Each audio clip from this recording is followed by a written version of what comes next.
It was absolutely a rejection of politics as usual in Washington, D.C. We're never going to close the chapter on these unidentified victims' lives. That's the best we can hope for is we want to provide answers. We want to know what happened. A lot of people don't know is that it's constantly raining in Haiti right now. The conditions haven't gotten really any better than what they were since the hurricane hit.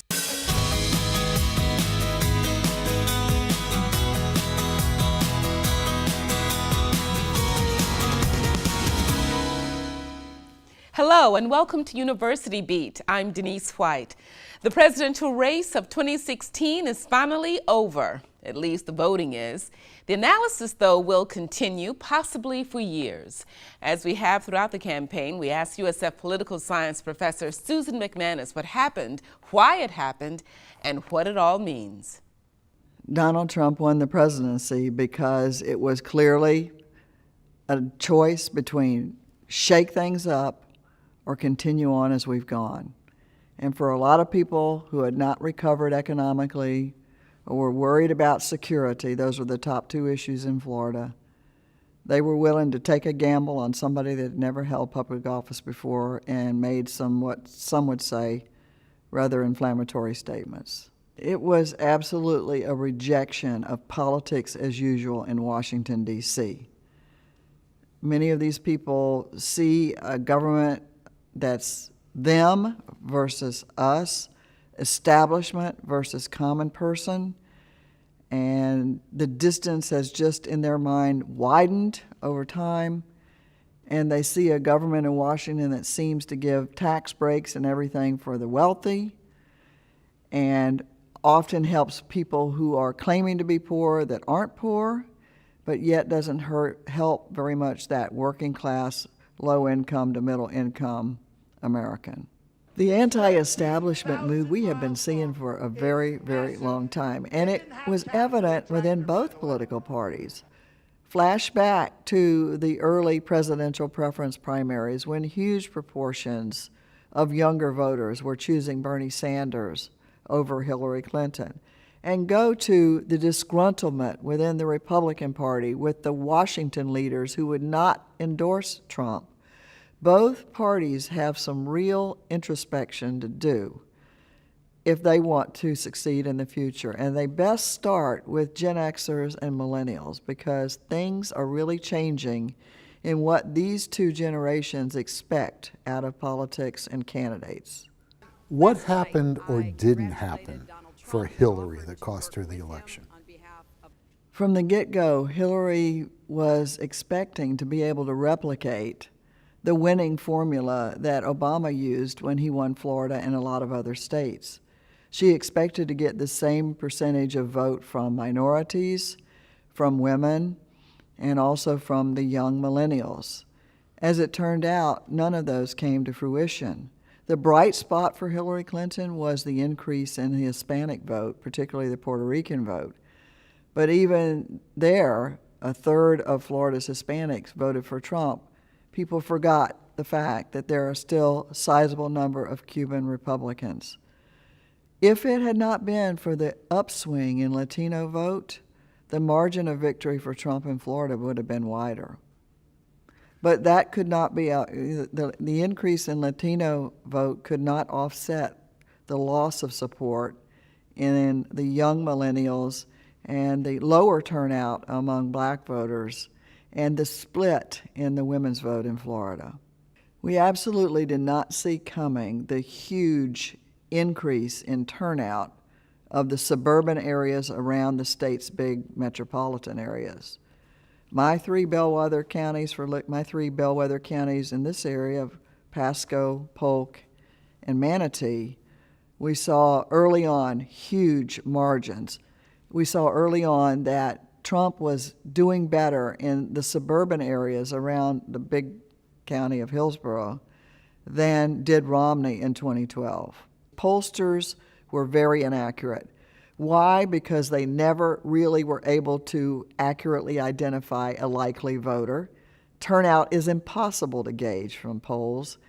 And they're to a point of where they're alienating people who don't have the highly promoted view, acceptable view socially that you see in social media as well as broadcast and print and radio media.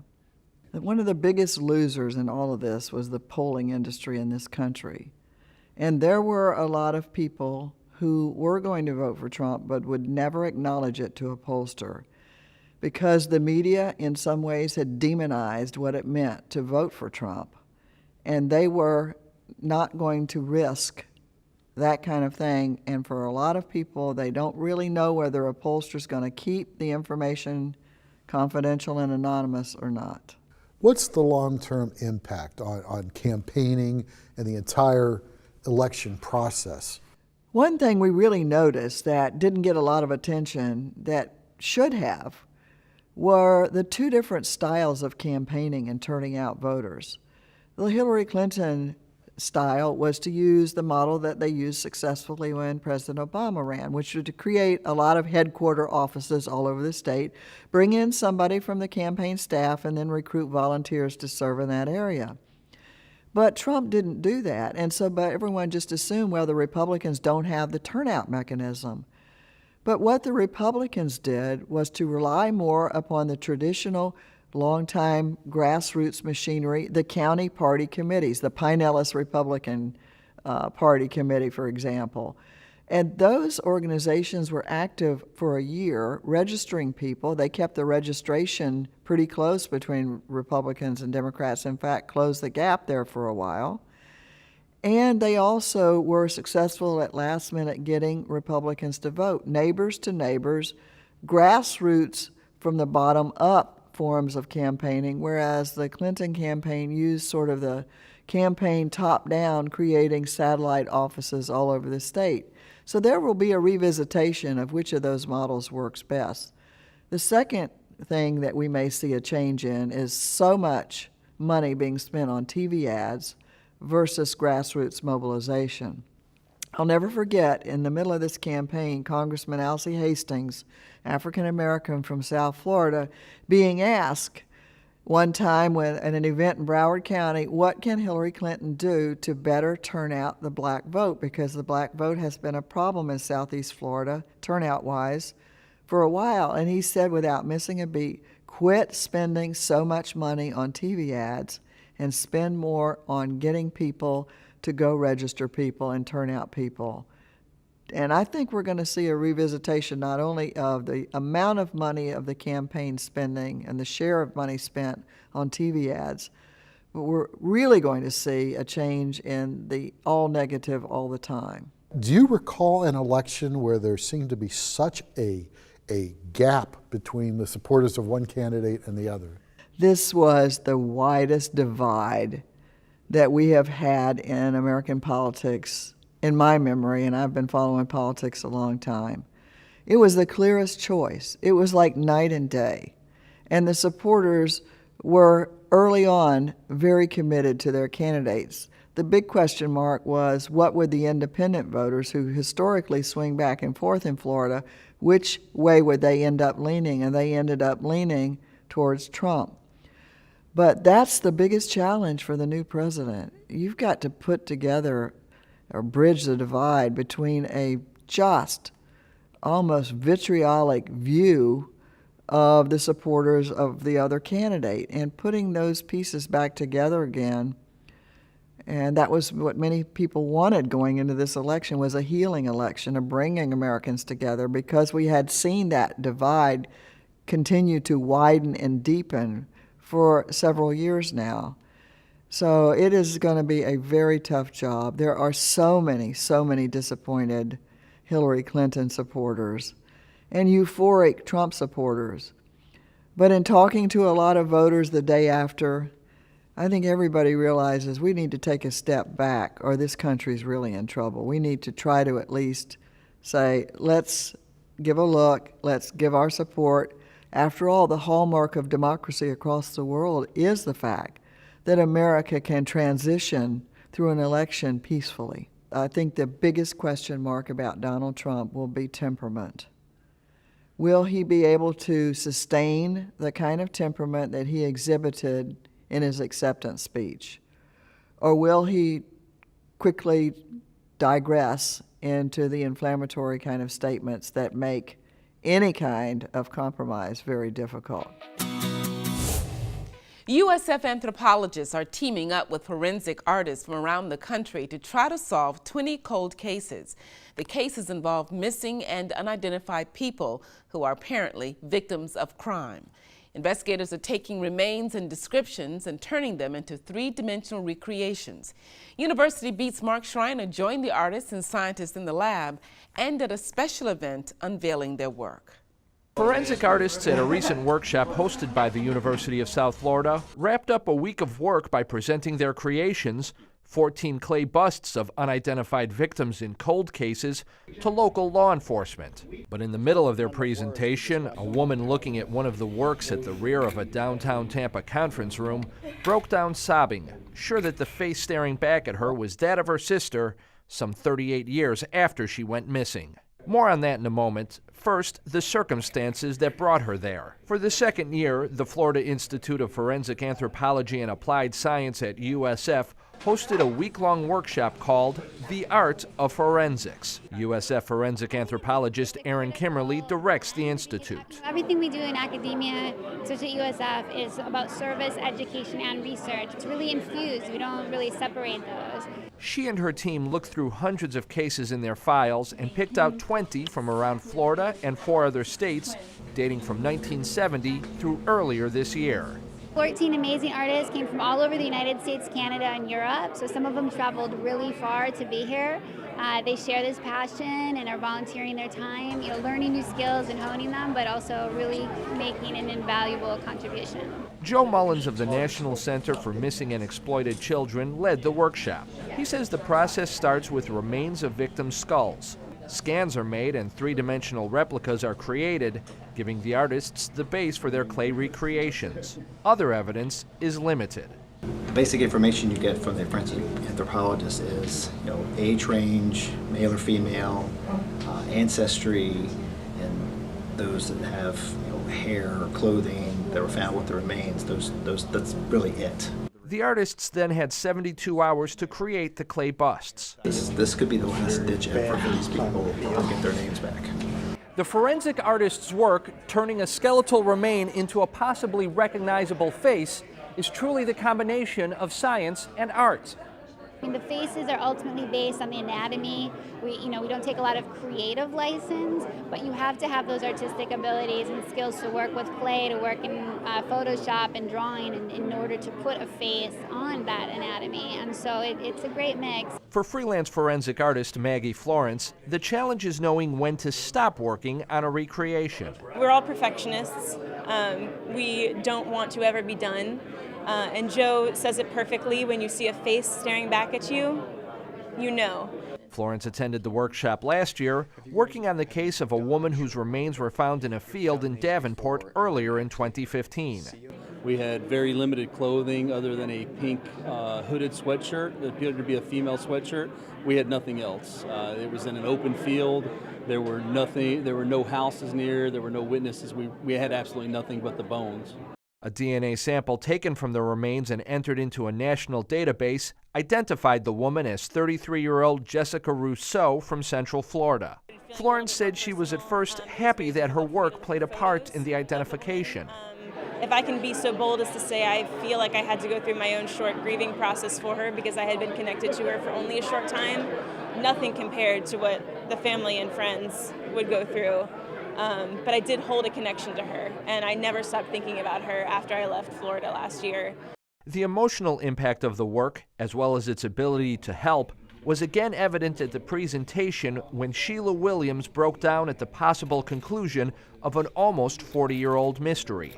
Tampa Police Detective Scott Bullard had invited Williams and her sister, Sharon Scott, to view the busts, thinking one of them might be that of their sister, Brenda Joyce Williams, who disappeared in 1978. So it's my understanding she got here today and she looked at the bust and saw some resemblances between our Jane Doe that was discovered in 1985 and her sister, and she believes that the person that we discovered may be her sister.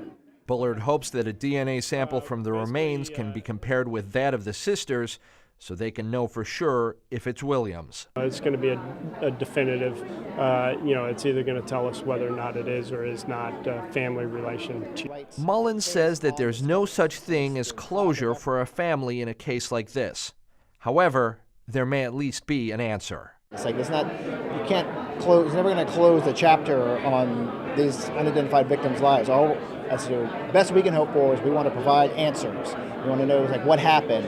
It's like, and now they know they have answers to those questions. They've been haunting them. They're frozen in uncertainty for decades. And that's the ultimate goal of this class is answer those questions and give these victims their identity back.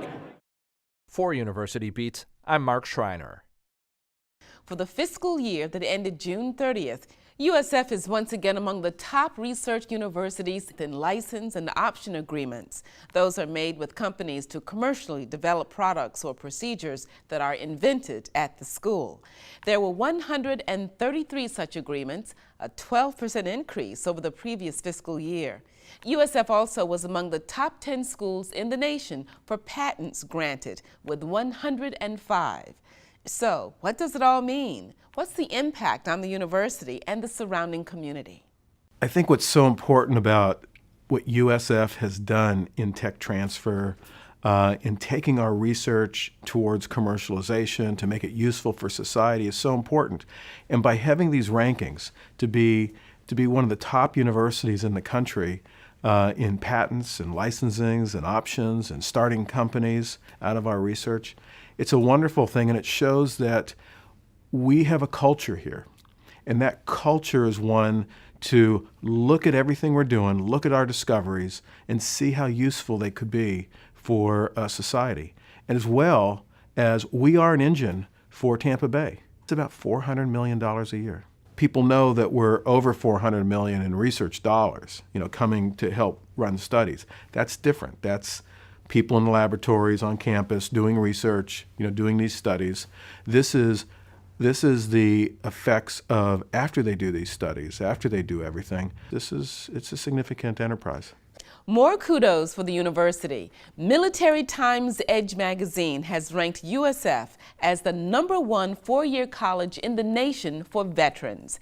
USF has consistently been among the top 5 schools, but this is the first time it has topped the list. The magazine cites USF's proactive efforts to assist student veterans, track their progress, and counsel them. USF has an 83% retention rate among its student veterans and a 68% graduation rate. Before Hurricane Matthew hit Florida last month, it tore through southwestern Haiti. The storm left thousands homeless and without food, medicine, or clean water. Club Creole, a group of USF students with strong ties to Haiti, has been collecting food and other supplies to send to storm victims. But as Hedel Gandhi reports, the recovery is just beginning. So some of the items that we're currently collecting, medicine, first aid kits, we're collecting diapers, baby formulas. Since Hurricane Matthew devastated parts of the Caribbean nation of Haiti just 5 weeks ago, USF's Club Creole has devoted much of its time to collecting supplies for the country that many of these American students consider a second homeland. As someone that was born in Haiti, seeing the effects of Hurricane Matthew, especially to the part of the country where I was raised and born, it's something that's very near and dear to my heart. And of course, when you have something like that happen, you always want to give back. The October storm killed at least 400 people in Haiti and wiped out homes, crops, and livestock, leaving thousands without basics like food, medicine, and clean drinking water. Many of the students in the club have relatives in Haiti who have suffered losses. My grandfather is 88 years old, so you can kind of imagine in that kind of situation, being very startled. I don't think in his lifetime that he's ever kind of faced anything like that. So he's very sick. He's going through a lot of medical issues previously, and our roof was completely torn off. And so in the middle of the night, right now, since there's no roof over the house, they're just trying to kind of figure out makeshift ways to kind of protect the home, because what a lot of people don't know is that it's constantly raining in Haiti right now. The conditions haven't gotten really any better than what they were since the hurricane hit. Something that he always says to me is, Depi wè Bouixele ouvla la plaine, which is, I don't know how to kind of translate that. It's, his life is very simple. So he's not like the type of person that, you know, if a hurricane hits him, that he's, you know, feels misplaced or bothered by it, because, you know, he lives a very simple life. So he kind of said that to me as a way to kind of comfort me, as, you know, that's you know, you would be bothered by it, but me, I live a very simple life. So, you know, I'm good. So trying to kind of make me feel better. So most of my dad's family, all of his brothers and sisters, their children, and his cousins, and then my mom has most of her cousins over there. So, you know, during evacuation, you take what's important, and a lot of like chickens and goats and stuff, a lot of people couldn't take those kind of things. They had to make sure their family was okay. The valuable item stuff you couldn't replace. I have family from both my mother and father's side still in Haiti. So on my father's side, all of his sisters are there. And for my mother, all of her brothers and her mother are still there.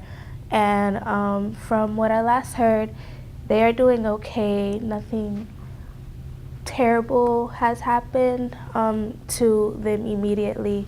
But of course, the situation within itself is a terrible one. So that's the last that I have heard. My grandmother, well, it's a tough situation, being that she is blind and she has glaucoma, so it's hard to get resources to her. So from what I do know, my uncle does take care of her, and, you know, my mother is the main support who sends money to them, you know, monthly, whenever they really ask for it. So it could be monthly or it could be bi-weekly. You know, it's just on a need base, really. Some weeks are worse than the others. Before the hurricane struck, many in Haiti were still struggling to recover from the earthquake of 2010, which left 1.5 million people homeless. But even though through that, even though whoever didn't get affected through the earthquake may have gotten affected from the hurricane and vice versa, so in all, Haiti and just in general just needs these type of programs to help rebuild Haiti and just try to bring it back to a more successful status. Sending money is not always the right, not the right thing to do, but the correct thing to do at that situation, because you can send money, but if they have nowhere to kind of buy the supplies, then that effort becomes null and void, really. The students are collecting food, especially powdered baby formula, diapers, personal hygiene items, clothing and shoes, and water purification tablets. So basically that can clean up to a gallon of water. So Haiti has water, they just don't have clean drinking water. So that is why we are urging people to donate those water tablets. Aspirin, ibuprofen, over-the-counter medication, which is very accessible to us in America, and it's something that you can go to Walmart, CVS, and quickly get. But if you think about it, in Haiti right now, a lot of the roads are closed, so easy access to over-the-counter medicine, something that is very easily accessible to us, is something that is very scarce to them. So. Club Creole is coordinating with the Haitian consulate in Orlando and will soon ship the supplies they have collected to Haiti. They are still asking for donations and have listed the items they need most on social media. I was raised in Haiti. I was born here. I can never forget about my country, even if there are people, there's 1 million people that I don't know all of them. They're still my Haitian people. I still feel my ties to my country. I feel an obligation to my country. So I will always feel some type of concern for them, whether or not I know them, whether or not they're my relatives. All of my family comes from there. I wouldn't be who I am if it's not for Haiti. And being that our motto is L'union fait la force, which in English means unity is strength, to me it's important because us being here, we provide that unity to basically come together and provide all that we can to send to Haiti, because when Haiti is falling, we're falling, or when Haiti's strong, we're strong. So even though we're here and they're overseas, we're still connected regardless of distance.